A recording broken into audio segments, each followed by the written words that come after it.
할렐루야. 하나님의 은혜가 충만하기를 기원합니다. 좀 꺼주세요. 우리가 3일 저녁마다 제가 쓸 때는 사도행전을 강의하는데 저는 참 사도행전이 참 너무 은혜스럽고 또 사도행전을 강의할 때마다 마음이 뜨거워지고 이 뜨거운 마음이 여러분에게도 전해지기로 싶은 그런 간절함이 늘 우러나옵니다. 그래서 이 말씀을 전할 때마다 참 기뻐요.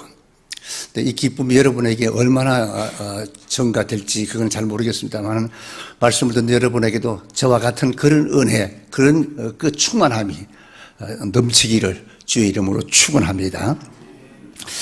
우리가 몇 주 전에 수요일 날 사도행전 10장 우리가 그 9절부터 이렇게 쭉 한번 우리가 공부를 했습니다.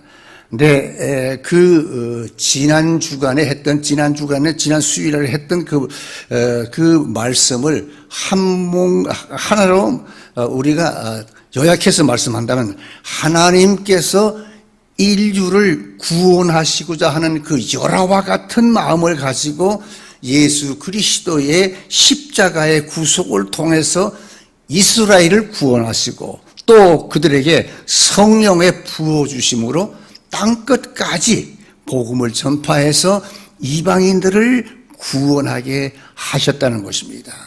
그래서 이 놀라운 사건, 이 놀라운 사실을 사도 바울은 뭐라고 했습니까? 에베소 2장에 이렇게 말했죠. 이제는 전에 멀리 있던 너희가, 그리스도 밖에 있던 너희가, 누구? 우리죠?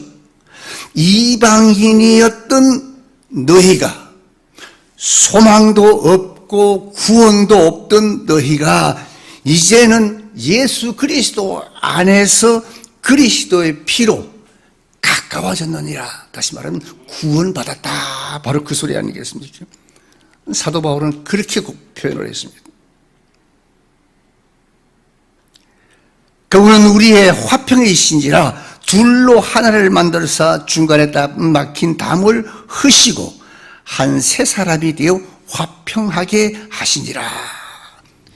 예수님이 바로 둘이란 바로 유대인과 이방인을 말하는데 예수님께서 이 이방인과 유대인 즉 택한 백성과 버려진 백성 이 둘을 십자가로 한 몸으로 만들어서 하나님과 화목하게 만드시기를 원하셨다는 것을 말하고 있습니다.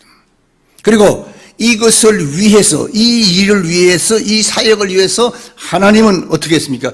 이방인을 대표해서 경건한 군인 고넬료를 택했고, 그리고 또 유대인을 대표해서는 누굽니까? 사도 베드로를 택하셨다는 것입니다. 여기서 이제 선교가, 해외 선교, 세상 마지막까지의 그 선교가 나오죠. 처음에는 이스라엘 백성들만 구원했는데 거기서 이제는 믿지 않던 구원 바깥에 있었던 그들도 이제는 하나님께서 구원하시기 위해서 예수 그리스도로 그렇게 만드셨다 그랬습니다. 자, 이것이 바로 지난 주간에 우리가 보았던 그 말씀이고 또 그 환상이었습니다. 자, 그래서 이렇게 이 두 사람, 베드로와 고넬료, 이 두 사람을 통해서 환상도 보여주고 비전도 보여줬습니다. 그리고 성령 하나님께서 이 두 사람을 만나게 했죠. 그러니까 어떻게 만난 겁니까? 그러니까 이방인과 유대인이 그리스도 예수 안에서 하나 되게 하셨다 그 말입니다. 아멘. 예수 그리스도 안에서 하나님께서 이방인과 유대인을 하나 되게 하신 거예요. 그리고 이 역사를 누가 했는가? 성령께서 하셨다 그렇게 말씀했습니다. 여러분, 우리가 알아야 될 것은 성령의 중요한 사역 중에 하나가 뭔가? 우리를 하나 되게 하는 사역입니다. 여러분, 예수님의 기도가 뭡니까? 예수님의 기도도요 하나 되게 하소서였습니다. 이방인과 유대인이 하나 되는 것이 예수님의 마음이었습니다. 이렇게 해서 지난 주간에 우리가 이러한 말씀으로 우리가 그 영혼 구원의 시작을 알리기 시작했습니다. 그런데 오늘은 뭡니까? 이렇게 해서 하나님께서 이방의 선교와 장을 열기 위해서 이 베드로와 고넬료가 만나는 과정을 환상을 통해서 지금 알려주고 있다는 사실입니다. 그래서 오늘 우리가 이 환상을 통해서 이 두 사람이 만나는 그 모습을 우리가 한번 살펴보려고 합니다. 9절부터 11절에 보니까 하나님께서 먼저 어떻게 했습니까? 고넬료를 찾아가서 환상을 보여주셨습니다. 그러면서 네 기도와 구제가 하나님 앞에 상달됐으니까 베드로를 초청하라 그렇게 말했습니다. 또 한편 하나님은 베드로에게도 환상을 보여주었습니다. 그런데 베드로가 본 환상 중에서 중요한 건 뭔가? 이 베드로가 무엇을 하고 있을 때, 어떤 때 무엇을 하고 있을 때 그 환상을 보았느냐 하는 것이 중요합니다. 어떤 때 봤죠? 기도하고 있을 때. 즉 고넬료가 환상 중에 나타난 주의 사자의 명령에 따라서 베드로를 찾아갔죠. 초빙하기 위해서 그 사람을 보내서 베드로를 찾아가게 했습니다. 그 보낸 사람들이 베드로가 유숙하고 있는 욥바성 가까이 갔을 때의 그 시간이 제6시라 그랬습니다.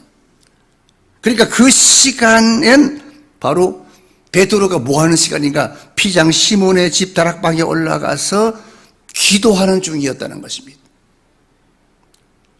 그 기도하는 시간에 환상을 보았다는 것입니다. 이 말은 다른 말로 하면 여러분, 이 베드로는 능력의 사람이기 이전에, 위대한 사도이기 이전에 어떤 사람? 기도하는 사람이었다는 것입니다. 저도 목사이지만은 목사가 중요한 게 뭡니까? 기도 안 하면 아무 소용이 없는 것이에요. 기도 안 하면 아무 소용이 없습니다. 그래서 베드로 같이 위대한 사도도 기도하다가 이 환상을 보았다는 것입니다. 여러분, 하나님은 기도하는 베드로에게 하늘의 비밀한 환상을 보여주셨습니다. 사랑하는 양문교 성도 여러분, 집사요, 권사요, 남준도 회장이에요, 여전도 회장, 상관없습니다. 기도하는 그분에게 하나님은 환상을, 하나님은 응답을, 하나님은 축복을 주는 줄 믿으시기 바랍니다. 그러므로 비록 우리 이 성도들의 삶이, 제 나름대로 삶이 분방하고 또 세상살이 하기에 참 피곤하다, 그렇다 할지라도 사랑하는 성도 여러분, 오늘 이 말씀을 통해서 기도를 생략하지 말고 주님의 보좌 앞에 엎드려 기도하는 기도의 사람이 되기를 축원합니다. 그때 환상을 보는 겁니다. 물론 교회 열심히 나와야 되죠. 열심히 봉사해야 되죠. 열심히 전도해야 되죠. 그러나 더 중요한 것은 먼저 기도로 준비해야 된다는 거예요. 기도의 사람이 된다는 거죠. 그러면 하나님은 하늘 문을 여시고 우리의 기도를 응답해 주시는 줄 믿습니다. 여러분, 예수님을 보세요. 예수님은 하나님의 아들입니다. 수많은 사람들에게 이 땅에 오실 때는 기사와 이적, 능력을 행하셨습니다. 그런데 여보세요, 예수님의 사역의 마무리는 언제나 하나님과 대면하는 경건의 시간, 즉 기도가 있었다는 것입니다. 기도가 하루의 삶을 마감하였다는 것입니다.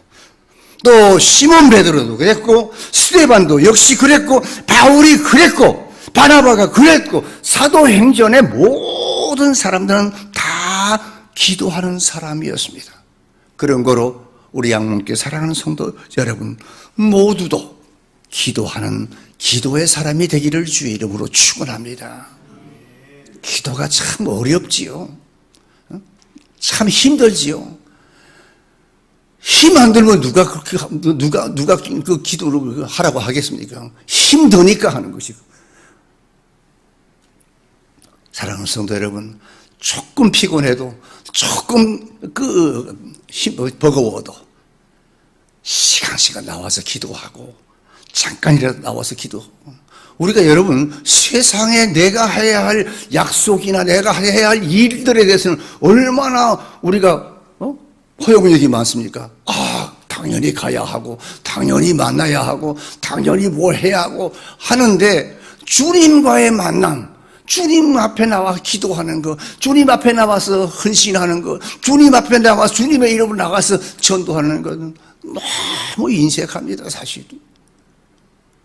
세상을 향한 나의 그 시간을 할애하는 것만큼 한다면, 그 10분의 1만 해도 우리 주님 앞에 헌신한다면, 기도한다면 하나님은 그 기도를, 그 헌신을 들어주실 것을 믿으시기 바랍니다.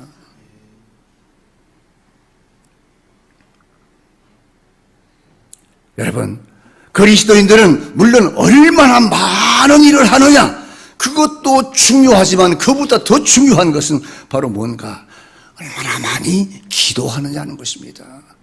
여기 분들은 거의 다 기도하시는 분들이기 때문에 한 번 더 다시 말하는 것입니다. 기도하는 자가 하나님의 일꾼입니다. 왜 우리가 기도해야 됩니까? 여러분, 우리가 기도하지 않는데 하나님이 어떻게 응답을 해주시며, 가만히 있는데, 야, 내 뭐 필요하지? 받으라. 이렇게 합니까? 안 합니다. 아이가 울어야지요. 배가 고프니까 울어야지. 엄마가 젖을 주는 거예요. 배가 고파 죽겠는데 아이가 아무 소리 안 하고 가만히 있으면 엄마가 알아요? 기도하지 않는데 하나님이 응답을 어떻게 응답합니까? 그렇습니다. 우리가 기도하고 있을 때 하나님의 음성을 듣는 줄 믿습니다.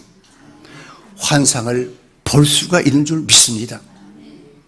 하나님이 환상을 보여주고 하나님이 응답해 주신 줄 믿으시기 바랍니다. 그래서 기도가 중요한 것 같아요. 다른 교회도 기도를 많이 하겠지만 우리 양문교회도 더 많이 기도해야 됩니다. 더 많이 기도해야 됩니다. 이 자리를 차게 채우기 위해서 기도해야 됩니다. 자, 그럼 오늘 본문에 보니까 여러분, 우리가 지난번에도 읽었습니다. 베드로가 본 환상을 우리가 알지 않습니까? 큰 보자기 같은 것이 내려오는 환상이었는데, 여기 보니까 하늘로부터 내려오는 보자기 안에는 4발 가진 짐승, 또 기는 짐승들이 들어있었다. 그렇게 말했습니다. 근데 여러분, 이 말씀은 뭔가? 이것은 그 속에 있는 것은 지난주에 말씀드렸죠. 세계 각처에서 구원을 얻을 소중한 사람들을 모으셨다고 하는 뜻을 내포하는 것이라고 말씀드렸습니다. 즉 유대인이나 헬라인이나 야만인이나 수구디아인이나 차별이 없이 모든 국가와 모든 민족 사람들이 하나님께서는 다 귀중하다는 뜻입니다. 근데 사실 그때 당시에 유대인들은 그런 이방인들은 사람 취급을 안 했거든. 근데 베드로에게 뭐라고 했습니까? 13절에 베드로야, 잡아먹으라고 그랬어요. 근데 베드로가 처음에는 뭐 했습니까? 아유, 주님, 이 불길한 짐승을, 이거 어떻게 잡아먹으라고. 나보고 이 징그러운 것을, 나는 못합니다. 못 먹어요. 근데 베드로는 아멘 했습니다. 그리고 순종했습니다. 성경을 보니까. 여러분, 베드로 뿐이겠습니까? 성경에 보니까 하나님의 명령에 아브라함도 모세도 다윗도 바울도 다 순종했습니다. 그리고 그들이 뭐가 됐습니까? 복의 근원이 됐죠. 그들이 위대한 사도가 됐죠. 그렇습니다. 여러분, 신앙이라는 것이 뭡니까? 신앙이란 내 인생의 절대절명의 위기 앞에서 과연 하나님이 반드시 당신이 하신 말씀을 이루시는 분이신가? 이것을 체험하는 것이 신앙입니다. 그렇다면 신앙이란 무언가? 내 이성과 내 감성과 지성으로 이해할 수 없는 초월적인 그 하나님을 믿는 것이 그게 신앙이라는 것입니다. 그러므로 사랑하는 성도 여러분, 하나님의 말씀이 내 이성, 내 생각으로는 이해가 안 됩니다.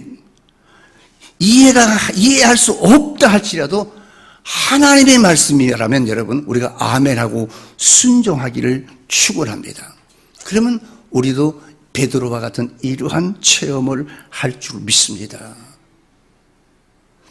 당시에 베드로가 이 말씀에 순종하는 것은 보통 어려운 게 아닙니다.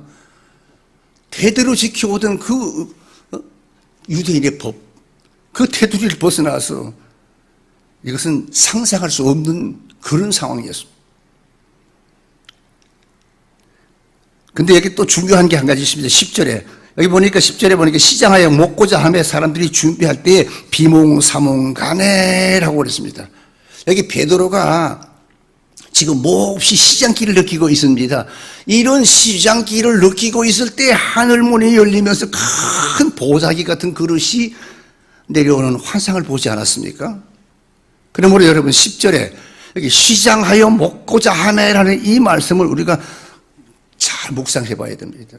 즉 뭡니까? 하나님께서는 이 베드로가 육신의 시장기를 느낄 때 영적인 시장기를 느끼게 했다는 것입니다. 하늘로부터 영적인 음식을 내려주면서 먹으라 그랬습니다. 이 말씀은 하나님께서 베드로에게 육신의 시장기를 느끼듯이 영혼의 시장기도 느끼게 하신다는 말씀이었습니다.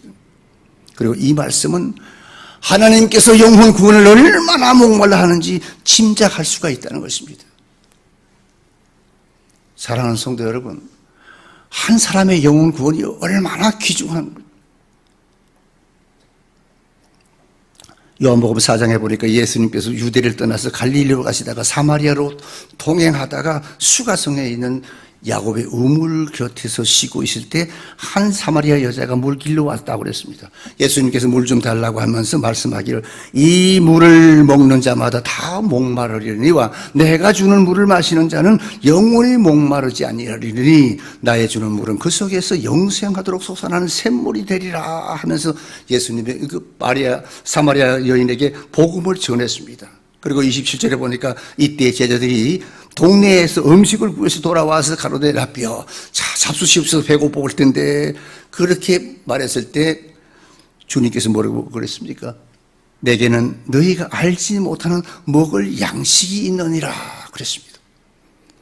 그리고 그 34절에 보니까 나의 양식은 나를 보내신 이의 뜻을 행하며 그의 일을 온전히 이루는 이것이니라.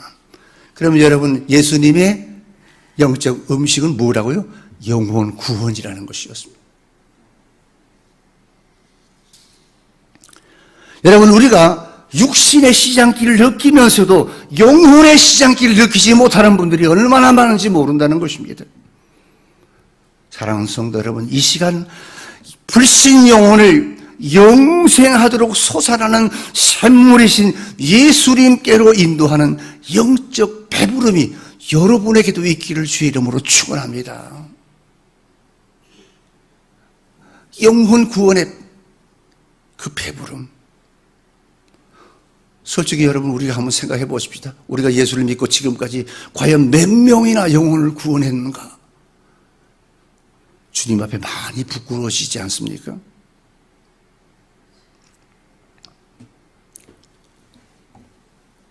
영혼의 구원을 여러분 항상 애쓰시기 바랍니다.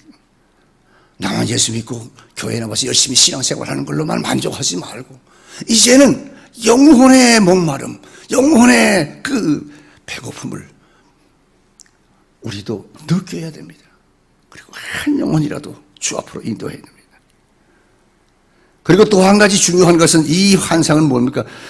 유대인들의 편견을 제거하기 위한 환상이라는 걸 우리가 여기서 알 수 있습니다. 유대인들에게는 아주 잘못된 고정관념이 있지요. 하나 있습니다. 그건 뭡니까? 유대민, 이스라엘 민족만이 구원 얻을 수 있는, 구원 받아야만 되는 하나님의 백성이라는 이런 고정관념, 자부심을 갖고 있습니다. 그렇기 때문에 다른 백성들은 다케디데기 취급을 하는 거예요. 짐승 취급하는 거예요. 그런데 하나님은 어떻게 했습니까? 더 이상 복음이 이스라엘 백성들 만의 것이 아니라 이스라엘의 장벽에 갇혀있기를 원하지 않고 이제는 민족적인 편견의 장 속에서 갇혀있던 이 복음이 이방 세계로 퍼져나가기를 원하셨고 계획하셨다는 것입니다. 그래서 하나님께서는 이 베드로를 향해서 보자기 속에 있는 짐승들을 잡아먹으라고 명령하신 것입니다. 그러면 여러분, 우리가 여기서 하나님께서 잡아먹으라고 하신 이 부정한 짐승들, 그들은 누군가? 바로 성경에 기록된 양의 우리 밖에 있는 구원에서 제외된 이방인을 상징한다는 것입니다. 근데 처음에는 하나님의 이런 섭리를 깨닫지 못한 베드로가 아니 어떻게 잡아먹을 수 있습니까? 라고 하지 않았습니까? 하나님의 명령을 거절했습니다. 14절을 보니까 베드로가 가로되 주여 그럴 수 없나이다. 속되고 깨끗하지 아니한 물건을 내가 언제든지 먹지 않았사옵나이다 라고 했습니다. 베드로가 하나님의 섭리를 깨닫지 못하고 불순하자 또 말씀하기를 15절에 두 번째 소리 있을 때 하나님께서 깨끗하게 하신 것을 네가 속되다 하지 말라. 하나님이 깨끗하게 하셨다는 겁니다. 여기 속되다 하지 말라는 이 말씀은 뭡니까? 바로 하나님이 예수 그리스도의 피로 이방인들을 모두 깨끗게 하셨다 그 말입니다. 여러분, 하나님께서 보여주신 이 환상과 이 명령은 너희들이 구원이 없다고 생각하는 이방인에게도 하나님께서 구원의 문을 열어놓았으니 이제 유대인이라는 이 편견을 버리고 이방인을 구원하라고 하는 대선교 위임 명령인 걸 믿으시기를 바랍니다. 아멘. 대위임 명령입니다.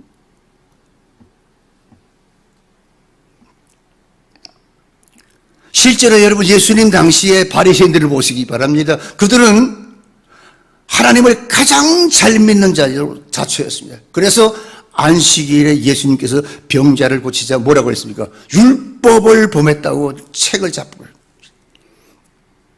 왜냐하면 유대인의 전통에 의하면 여러분 안식일에 병을 고치면 율법을 범한 죄로 간주했습니다. 병자가 치유되는 것은 관심이 없습니다. 병자야 낫든지 말든지 상관없습니다. 왜 안식일 날 병자를 고쳤느냐는 그것이 그들의 중심이었습니다. 그들은 자신들 스스로 전통을 만들어 놓고 그 범주 사이에서 안식일은 일하면 안 된다고, 그렇게 지켜야 된다고, 그렇게 지키는 것이 무엇인지를 모르는 거예요. 하나님의 율법을 사람들이 인위적으로 짜서 만들어가지고 방패로 삼고 있는 거예요. 그 법을 지켜야만 하나님을 잘 섬기는 것으로 그들은 그렇게 해석했습니다. 그러나 여러분 예수님을 보세요. 당시 유대인들은요, 예루살렘에서 갈릴리로 가려고 하면 어디를 지나가야 한다고요? 사마리아로 지나가야 되죠. 사마리아를 지나가야 되는데, 근데 그들은 사마리아로 지나갈 때 갈릴리로 가지 않습니다. 갈릴리로 갑니다. 근데 예수님은 갈릴리로 가지 않고 사마리아로 바로 갔다는 것입니다. 그들은 하나님으로부터 버림받은 변질된 이 사마리아 사람들과 상종하지 않기 위해서 사마리아를 관통하지 않고 먼 길을 뺑 둘러갔다고 그랬죠. 근데 예수님은 어땠습니까? 직접 바로 사마리아로 갔어요.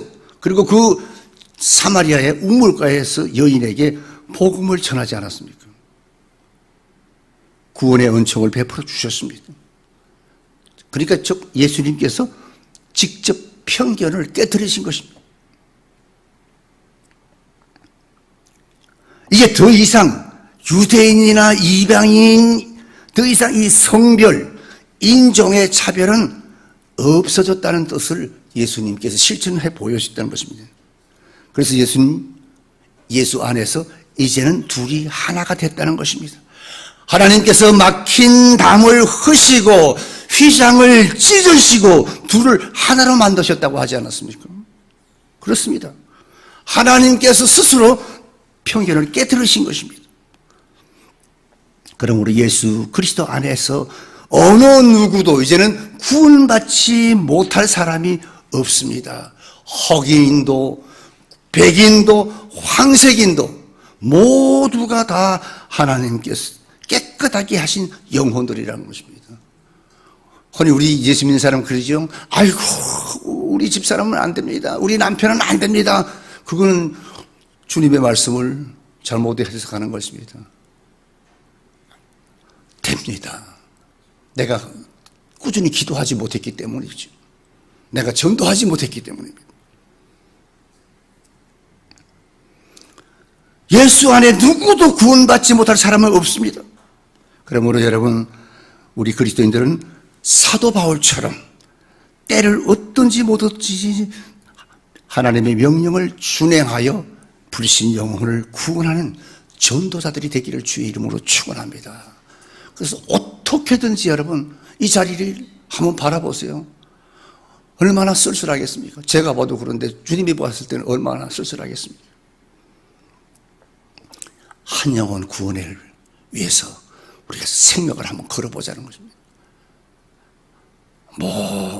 목사님한테 칭찬받는 거 그거의 문제가 아닙니다. 하나님께서 보시고 축복해 주시는 것이요.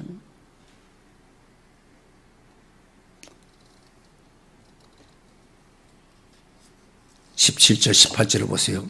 베드로는 그 환상에 순종했다고 그랬습니다. 17절 보니까 베드로가 본 바 환상이 무슨 뜻인지 속으로 의심하더니 마침 고넬료에 보낸 사람이 시몬의 집을 찾아 문 밖에 서서 불러 묻되 베드로라 하는 시몬이 여기 우거하느냐 하거늘. 여러분 사실 베드로는 세 번이나 똑같은 환상을 보았습니다. 내가 깨끗하게 했는데 왜 네가 더럽다고 하느냐고 주님 앞에 책망도 받지 않았습니까? 그럼에도 불구하고 사실 베드로는요 수천 년 동안 지켜내려왔던 이 전통 때문에 고민을 많이 한 거예요. 하나님의 말씀에 순종해야 하느냐 아니면 전통을 따라야 하느냐 하는 이런 심각한 고민에 쌓여 있을 때에 누가 왔는가? 하나님께서 보내신 고넬료의 종인들이 찾아왔다 그랬습니다. 그때 베드로가 그때 깨달은 것입니다. 아, 이거로구나.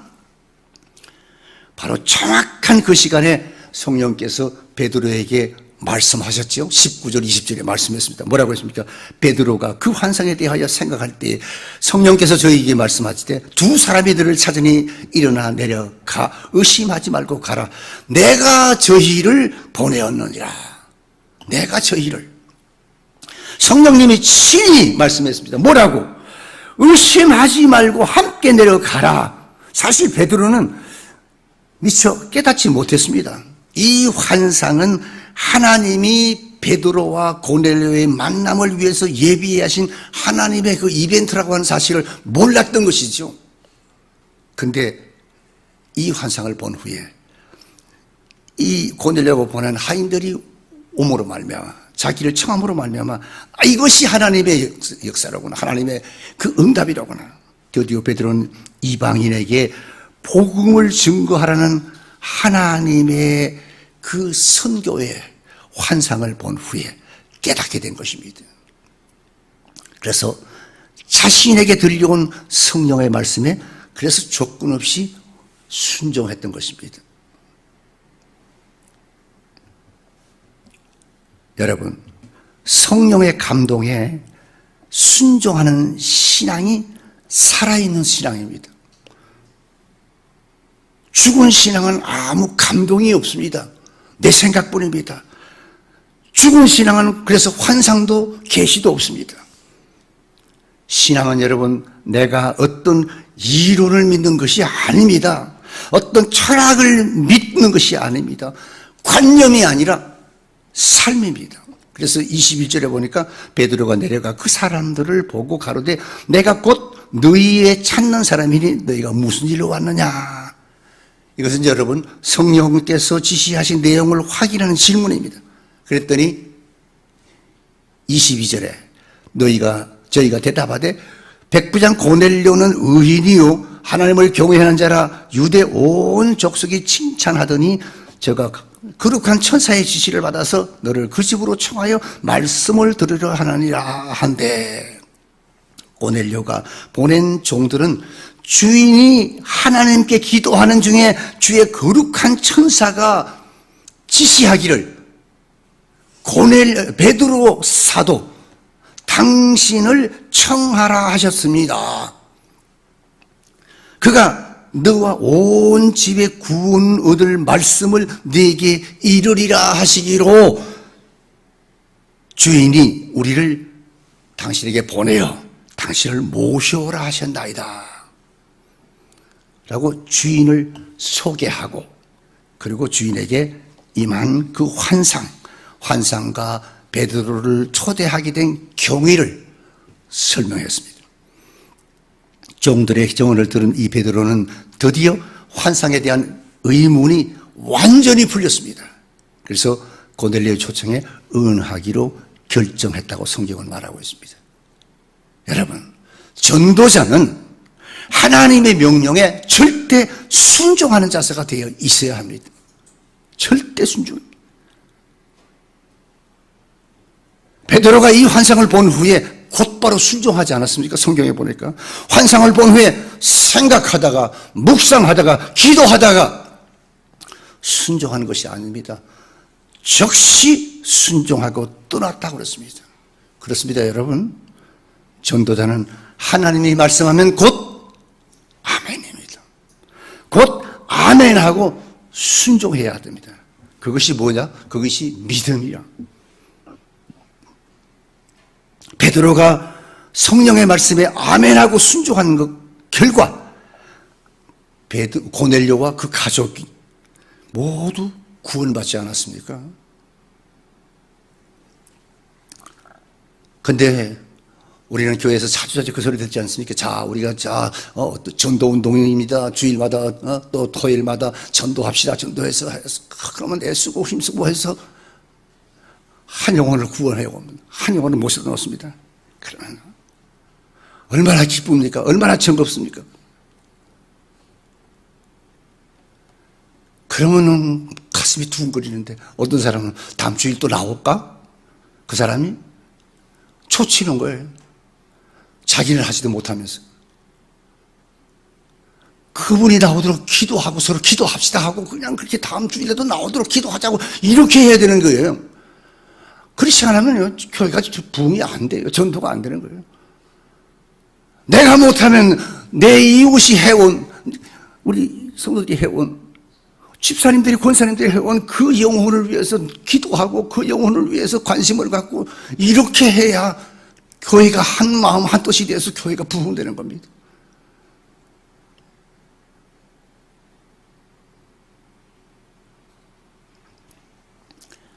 우리가 함께 한 사람이 전도해 나오면 집사님, 권사님 너무 감사해요. 나도 다음 주일날 전도해야 되겠습니다.